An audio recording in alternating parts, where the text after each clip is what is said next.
Friends, एक time था कि अगर हमसे वॉलेट हमारा घर पे छूट जाए या पर्स हम भूल जाएं तो बड़ी टेंशन होती थी कि यार कहीं गाड़ी ख़राब हो गई, कहीं कुछ खर्चा करना पड़ गया तो कैसे करेंगे। बट आज के टाइम में आपके पास आपका पर्स हो ना हो, वॉलेट हो ना हो, बस मोबाइल आपके पास होना चाहिए, क्योंकि अब हम लोग यूपीआई के इतने ज़्यादा आदी हो चुके हैं कि हर जगह हम मोबाइल से ही पेमेंट करते हैं। क्यूआर कोड स्कैन करते हैं, पेमेंट कर दिया। तो बैंक यूपीआई के चलन बहुत तेज़ी से बढ़ गया है। तो अब फिजिकल कैश लेना मतलब लेके चलना बहुत कम हो गया है। लेकिन लेकिन लेकिन कहीं ऐसा ना हो जाए कि बैंक यूपीआई ट्रांजैक्शन करते करते आपके पास आ जाए इनकम टैक्स का नोटिस। तो आज इस वीडियो में हम बात करेंगे कि कितनी है यूपीआई की लिमिट कि हमें इनकम टैक्स का नोटिस फेस ना करना पड़े, और इसके साथ ही साथ हम ये भी देखेंगे कि बैंक में हम कितना पैसा रख सकते हैं जिसके ऊपर इनकम टैक्स की नज़र ना पड़े। क्या लिमिट है, कहाँ तक इनकम टैक्स नोटिस नहीं भेजता है, कितना कैश जमा करने पर फिर हमारे ऊपर इनकम टैक्स की नज़र पड़ सकती है। उसके साथ हम देखेंगे सेविंग बैंक में कितनी लिमिट है और करंट अकाउंट में कितनी लिमिट है पैसा जमा करने की और निकालने की। तो फटाफट से चलते हैं वीडियो की तरफ। और अगर आपने अभी तक हमारे चैनल को सब्सक्राइब नहीं किया है सीए मित्र 24 को, तो कर लीजिए सब्सक्राइब, क्योंकि ऐसे ही मजेदार वीडियोस आते रहते हैं। चलते हैं आगे। तो देखिए, सिंपल अगर मैं आपको बताऊं तो सेविंग बैंक में एक साल में आप क्या करते हो, आप कोई बिजनेस कर रहे हो, आपके पास कैश में पैसा आता है, आपने कैश जमा किया और उठा करके बैंक में डिपॉजिट किया। 50,000 करा, फिर आपने 1 लाख किया, फिर 50,000, फिर 20,000, फिर 25,000, फिर 75,000, फिर 2 लाख। ऐसे करते करते करते अगर साल भर में आपने 10 लाख तक कैश जमा किया है, कोई टेंशन नहीं है। इनकम टैक्स कहता है कि आराम से जमा करो, हम आपको कोई नोटिस वोटिस नहीं भेजेंगे।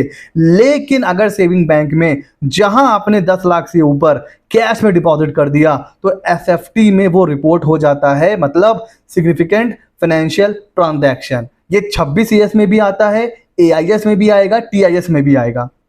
तो सेविंग अकाउंट में एक साल में अगर 10 लाख तक जमा कर रहे हैं, कोई टेंशन नहीं है, आराम से जमा करिए। उससे ज्यादा कर रहे हैं तो नोटिस आ सकता है। अगेन मैं बोल रहा हूं कि भले ही आप 15 लाख जमा कर दीजिए, 20 लाख जमा कर दीजिए, अगर आपके पास प्रॉपर सोर्स ऑफ इनकम है, प्रॉपर प्रूफ है, तो आपको डरने की कोई नीड नहीं है। आप 12, 15, 20 लाख भी जमा कर सकते हो, बस आपके पास प्रॉपर प्रूफ होना चाहिए। ठीक है, तो 10 लाख तक तो कोई टेंशन नहीं है। 10 लाख से ऊपर हो सकता है इनकम टैक्स आपके ऊपर नजर रखना शुरू कर दे या नोटिस वगैरह आ जाए। ये है सेविंग का। करंट की अगर बात करें तो देखिए, वैसे तो करंट अकाउंट की कोई लिमिट नहीं है, आप कितना ही पैसा डिपॉजिट करिए और निकालिए। लेकिन 50 लाख से ऊपर जैसे ही आप कैश करते हैं डिपॉजिट, तो ये भी रिपोर्ट हो जाता है सिग्निफिकेंट फाइनेंशियल ट्रांजैक्शन में, क्योंकि बैंक इनकम टैक्स अथॉरिटीज को रिपोर्ट कर देता है कि भाई मिस्टर ए हैं, उन्होंने करंट बैंक में 50 लाख से ज्यादा कैश में डिपॉजिट करवाया है। तो सेविंग की 10 लाख की लिमिट है, करंट में वैसे कोई लिमिट नहीं है, आप कितनी ही जमा कर सकते हैं, बट 50 लाख से ऊपर रिपोर्ट हो जाता है एसएफटी में। फिर हो सकता है कि आपसे सोर्स ऑफ फंड पूछा जाए। यहां पर अगेन देखिए, करंट अकाउंट होता है बिजनेस के लिए। यहां पर यह भी डिपेंड करता है कि आपने आईटीआर आईटीआर आपने कितने अमाउंट का फिल किया है। पता चल रहा है कि भाई आपके जो करंट अकाउंट है उसमें आपने डिपॉजिट किया है 70 लाख, 80 लाख। आईटीआर आप फाइल कर रहे हो 10 लाख का, 15 लाख का, तब तो 100% नोटिस आएगा।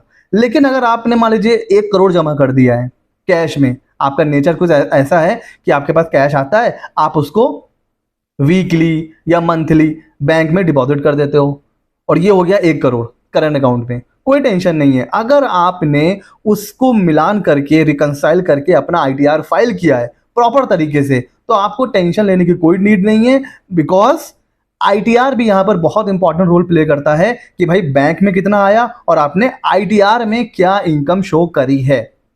ठीक हो गया जी। आगे चलते हैं। अगला देखिए, कैश को विड्रॉ करने की लिमिट क्या है। देखिए, वैसे लिमिट नहीं है, लेकिन अगर आप 20 लाख तक कैश विड्रॉ कर रहे हैं तो भैया कोई टीडीएस नहीं कटता है, आराम से आप निकाल सकते हो।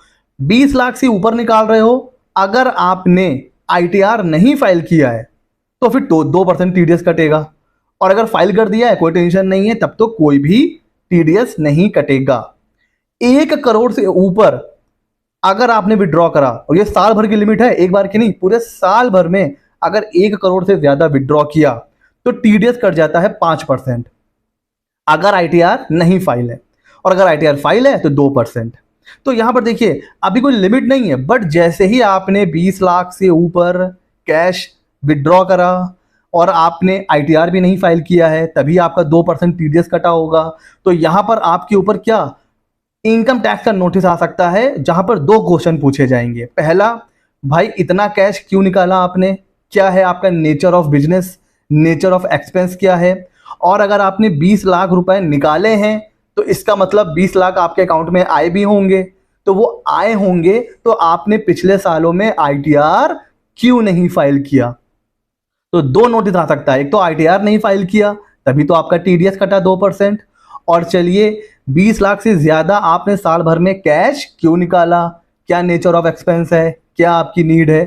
तो अगर ऐसा कुछ हो रहा है तो भी आपके ऊपर नोटिस आ सकता है कैश विड्रॉल के लिए भी। अच्छा, अब जो पर डे की लिमिट होती है वो आपको पता है बैंक टू बैंक होती है। कुछ बैंक एक दिन में 30,000 कैश अलाउ करते हैं मैं बैंक से निकालना, कुछ 50,000 अलाउ करते हैं, कुछ 1 लाख। तो पर डे की जो लिमिट है वो तो बैंक टू बैंक डिफर करती है। अच्छा सर, आगे चलते हैं। एक तो हमने देखा अभी कि भाई सेविंग में या करंट में हम लोग जो है 10 लाख की और 50 लाख की लिमिट है, लेकिन सिंगल ट्रांजैक्शन की भी लिमिट है। अगर आपने एक बार में 2 लाख या उससे ज्यादा डिपॉजिट कर दिया तो भी आपको टेंशन लेने की कहीं ना कहीं नीड है, बिकॉज 10 लाख से ऊपर तो आपका मतलब रिपोर्ट होता ही होता है। जैसे मान लीजिए आपने 1 लाख जमा किया, फिर 1 लाख, फिर 1 लाख, फिर 1 लाख, इस तरह करके आपने 7 बार जमा करा तो 7 लाख हो गया। फिर आपने एक बार 2.5 लाख डिपॉजिट कर दिया, 2.5 लाख जमा कर दिया, तो साल भर में कितना हुआ, सिर्फ 9.5 लाख। तो हो सकता है उसके लिए नोटिस ना आए, लेकिन क्योंकि आपने एक बार में 2 लाख से ज्यादा डिपॉजिट किया है तो हो सकता है आपके पास नोटिस आ सकता है। सोर्स ऑफ फंड बताइए कि आपने सेविंग बैंक अकाउंट में 2 लाख से ज्यादा कैश में कहां से जमा किया, कहां से पैसा आया। तो वैसे तो 10 लाख की लिमिट है, बट सिंगल ट्रांजैक्शन भी आपको ध्यान रखना है 2 लाख या उससे ज्यादा ना हो तो अच्छा है। अगर है और आपके पास प्रॉपर प्रूफ भी है, कोई टेंशन नहीं है, आराम से चिल करिए, ठीक है ना। आगे चलते हैं। एक और सेक्शन बहुत गौर से पढ़िएगा, 69ST। ये सेक्शन हमें क्या कहता है कि आप रिसीव नहीं कर सकते हैं कोई भी सम 2 लाख या उससे ज्यादा कैश में, 2 लाख या उससे ज्यादा आप रिसीव नहीं कर सकते हैं एक इंडिविजुअल से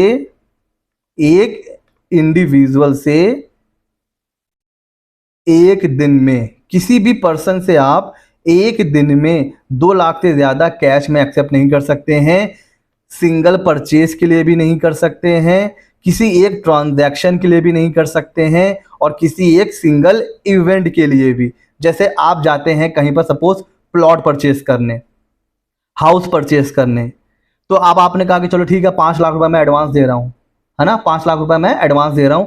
तो और आपके पास 5 लाख रुपए आ रहा है, आप कौन है, आप सेलर हैं, तो आप उसको मना करेंगे कि भाई आप 5 लाख मुझे कैश में मत दो, 2 लाख से ज्यादा मैं कैश में एक्सेप्ट नहीं कर सकता, क्योंकि यहाँ पे परचेज लिखा हुआ है, सारी परचेज। आप कार परचेज करने गए तो जो कार का डीलर है ना, वो 2 लाख से ज्यादा आपसे कैश नहीं ले सकता। तो एक दिन में सिंगल ट्रांजैक्शन 2 लाख से ज्यादा कैश में एक्सेप्ट नहीं कर सकते, ये लिमिट है कैश की। वरना क्या होगा ना, वरना ये होगा जितना आपने एक्सेप्ट किया है उसका 100% पेनाल्टी। अगर आपने 3 लाख जमा करा तो 3 लाख पेनाल्टी और पे करनी पड़ेगी। तो बहुत ये खतरनाक सेक्शन है, इसको आराम से ध्यान से पढ़िए। आगे चलें। 269SS क्या कहता है, अब इसको भी ध्यान से समझिएगा। यहां लिमिट और कम है, 20,000। सपोज आप अपने फ्रेंड के पास जाते हैं और उसे कहते हैं यार मुझे 50,000 की नीड है, तो वो 50,000 आपको कैश में नहीं दे सकता है, वो आपको किस में देगा, बैंक के थ्रू देगा। लिखा हुआ है ये जो सेक्शन है ये प्रोहिबिटेड करता है टेकिंग और एक्सेप्टिंग एनी लोन, कोई डिपॉजिट या स्पेसिफाइड सम। ये लोन की बात करता है, एडवांस की बात कर रहा है कि कोई भी अगर आपने लोन या एडवांस या कोई डिपॉजिट लिया किसी से 20,000 से ज्यादा, तो फिर ये भी आप नहीं ले सकते हैं। और ये क्या है, ये एग्रीगेट लिमिट है। जैसे आपने किसी अपने फ्रेंड से, अब उसका नाम है मिस्टर ए, उससे आपने लिया 8,000, फिर आपने लिया 8,000, कितना हो गया 16,000। अब आप फिर उससे जब 8,000 लेंगे ना, तो ये जो 8,000 आप तीसरी बार लेंगे, ये आप कैश में नहीं ले सकते। आप ये नहीं कहेंगे कि सर एक बार की लिमिट तो 20,000 है ना, मैं तो 8,000 ले रहा हूँ। नहीं, एग्रीगेट लिमिट देखी जाएगी कि 20,000 से ऊपर आप नहीं ले सकते हैं किसी पर्सन से। तो 8,000 लिया, फिर 8,000 लिया, 16 हो गया। अब आप बस 4,000 और कैश ले सकते हैं। जहां 4,000 से ऊपर गया अमाउंट, अब आपको बैंक के थ्रू ही एक्सेप्ट करना है, किसी बैंकिंग चैनल के थ्रू। तो इसको भी बहुत ध्यान से समझिएगा। कोई लोन, कोई डिपॉजिट, कोई सम, आप 20,000 से ज़्यादा कैश में नहीं ले सकते हैं। पेनाल्टी यहाँ पर फिर उतनी है 100%। अगर आपने जितना भी कैश में लिया है वो प्लस 100% पेनाल्टी आपको पे करनी पड़ सकती है अगर आपने कैश में लिया। अच्छा सर हम एफडी कितनी की करा सकते हैं? तो ये जैसे सेविंग की लिमिट है 10 लाख तक, उसके ऊपर एसएफटी में चला जाता है। उसी तरह आप एफडी भी एक साल में कितने की कर सकते हैं? 10 लाख रुपए की। तो अगर आप 10 लाख तक की एफडी कर रहे हैं, फिक्स डिपॉजिट करते हैं, कोई टेंशन नहीं है। 10 लाख से ऊपर अगर हो गई एफडी तो ये एसएफटी में चला जाता है। और अगर देखिए फिर बात वही आ जाती है, अगर आपके पास प्रॉपर प्रूफ है इनकम का, कोई टेंशन नहीं है अगर इनकम का प्रूफ, तो फिर आपको टेंशन हो सकती है। तो एफडी की लिमिट भी कितनी है? 10 लाख। अब आते हैं सबसे इंपॉर्टेंट क्वेश्चन कि सर यूपीआई से हम कितना लेन देन कर सकते हैं, जो कि आज के टाइम में बहुत तेजी से ग्रो कर रहा है। इवन इंडिया दूसरे नंबर पर है यूपीआई ट्रांजैक्शन में, और कुछ दिन पहले नंबर 1 पे था, अभी दूसरे नंबर पर है, और बहुत जल्द ये वर्ल्ड में नंबर 1 पर पहुंचने वाला है यूपीआई ट्रांजैक्शन में। तो ऐसा ना हो कि आप धड़ल्ले से यूपीआई ट्रांजैक्शन कर रहे हैं और आपके ऊपर कोई नोटिस आ जाए। तो यहाँ जो लिमिट है ना, तो यूपीआई से ट्रांजैक्शन की वैसे तो कोई भी लिमिट नहीं है, कोई लिमिट नहीं है। आप कितना ही पैसा सेंड कर सकते हैं। बट आपने कई बार देखा होगा कि आप किसी को पैसा भेजते हो तो वहां से एरर आ जाती है कि you have exceeded your limit. जी हाँ, एनपीसीआई ने लिमिट लगा रखी है ट्रांजैक्शन पर, 1 लाख से ज्यादा आप किसी को भेज ही नहीं सकते। तो अगर आप यूपीआई ट्रांजैक्शन ज्यादा करना भी चाहें तो भी नहीं कर सकते हैं। एक दिन में बस आप 1 लाख रुपए तक ही भेज सकते हैं। इवन कुछ बैंकों ने तो लिमिट और कम कर रखी है, कहीं 30,000 है, कहीं 40,000 है, बट 1 लाख लिमिट है यूपीआई ट्रांजैक्शन की। और जहां तक बात है एक्सेप्ट करने की, तो फिर अगर आप कोई बिजनेस में है, कोई मर्चेंट है, कोई दुकानदार है, वो धड़ल्ले से पैसा ले रहा है यूपीआई में, तो एक बात ध्यान रखिए, सेविंग अकाउंट में आपको नहीं लेना है। अगर आपका ट्रांजैक्शन बढ़ता जा रहा है और आपको लग रहा है कि ये 2.5 लाख जो कि लिमिट है, मतलब जो एग्जम्पशन लिमिट है, उसको भी क्रॉस करने वाला है, तो यही आपको एडवाइजेबल होगा, आप करंट अकाउंट ओपन करिए और फिर आप यूपीआई ले सकते हैं विदाउट एनी लिमिट। सेविंग में आप यूपीआई से पैसा मत लीजिए, करंट अकाउंट ओपन करवाइए और उसमें पैसा लेना स्टार्ट करिए। बहुत लोग ये गलती कर रहे हैं, सेविंग में धड़ल्ले से पैसा लेते हैं, जो कि सही नहीं है। तो ये वैसे यूपीआई कोई लिमिट नहीं है, बट एनपीसीआई ने 1 लाख तक की लिमिट लगा रखी है। आप कितना ही पेमेंट कर सकते हैं। अगर एक्सेप्ट करते हैं तो करंट अकाउंट ओपन करवाइए और उसमें आप एक्सेप्ट करिए आराम से। ठीक हो गया जी। तो कैसा लगा ये छोटा सा प्यारा सा वीडियो? आई होप आपकी नॉलेज में कुछ तो इंप्रूवमेंट हुआ होगा। ऐसे ही मजेदार फाइनेंस की अपडेट्स के लिए, अपना career GST, income tax, finance की फील्ड में बनाने के लिए सीए मित्र 24 को कर लीजिए सब्सक्राइब। मिलते हैं अगले नॉलेजेबल वीडियो में।